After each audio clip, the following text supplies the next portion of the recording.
Hello, people of YouTube.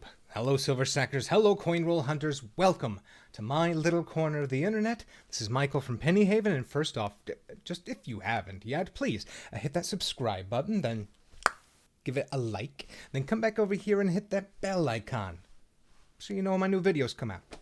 Alright, so tonight I'm going to be talking to you about pennies. Not a surprise?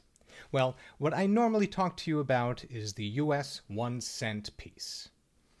But what I'm talking about tonight is UK pennies. And I'm actually going to start below the penny at the halfpenny.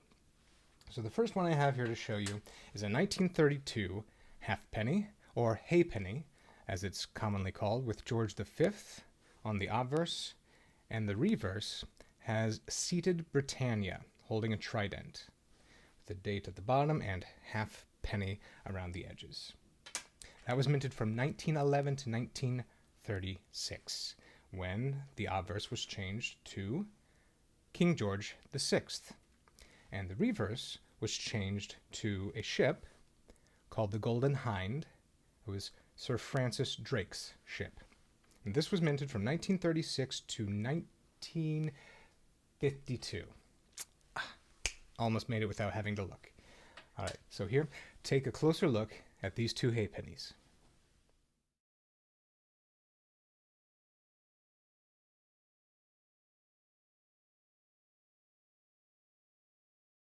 Okay, and now we're on to the full pennies.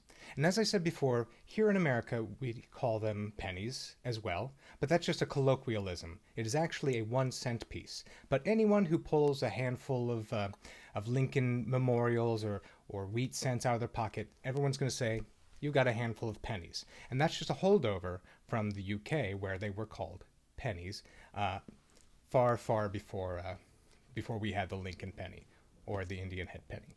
So that's why we still call them pennies, even though they are technically 1-cent pieces. Okay, so I'm going to start off here with Queen Victoria. This is pretty worn. This came with that coin collection that I got from my friend Brent. And this is Queen Victoria, and I could make out enough to do research and find out that this was not her final portrait because of her hair. Her hair was different in the last portrait, so this is at least the penultimate one. Actually, I was able to make out more of a date today than I had been previously. It's absolutely 1860, and I think it's 1862. And another thing that tells me that it's probably 1862 is that seated Britannia, and right over here there is what was a ship before it was worn down, and that was not seen after 1862. So I'm 99% positive this is an 1862.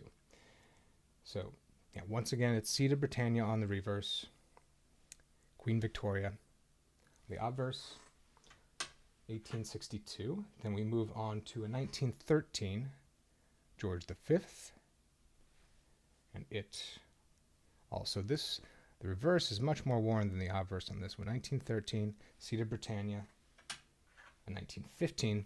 This one has got much better detail.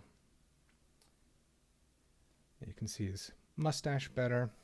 The letters are absolutely better. The reverse is a bit sharper as well. And it says, it's got the date on the bottom, 1915, and 1 penny. And finally, we've got the King George VI. And this is a 1937. Looks pretty young there. And once again, 1 penny. Date on the bottom. This one's been struck with something. Look at that right there. Someone took like a punching tool and just hit Britannia right in the hip there. All right. So that's just my little introduction to the UK penny, and a little explanation of why we today call them pennies still, even though they are 1-cent pieces. Okay, well, I hope you learned a little something, or at least enjoyed looking at the coins. I don't have the best examples. It just happened that these were the ones that were in the collection I had. These are the ones I had to work with. These are the ones that I've been researching recently. So I hope you enjoyed this. Please hit like and subscribe. Please keep coming back. This is Michael from Penny Haven. Happy hunting.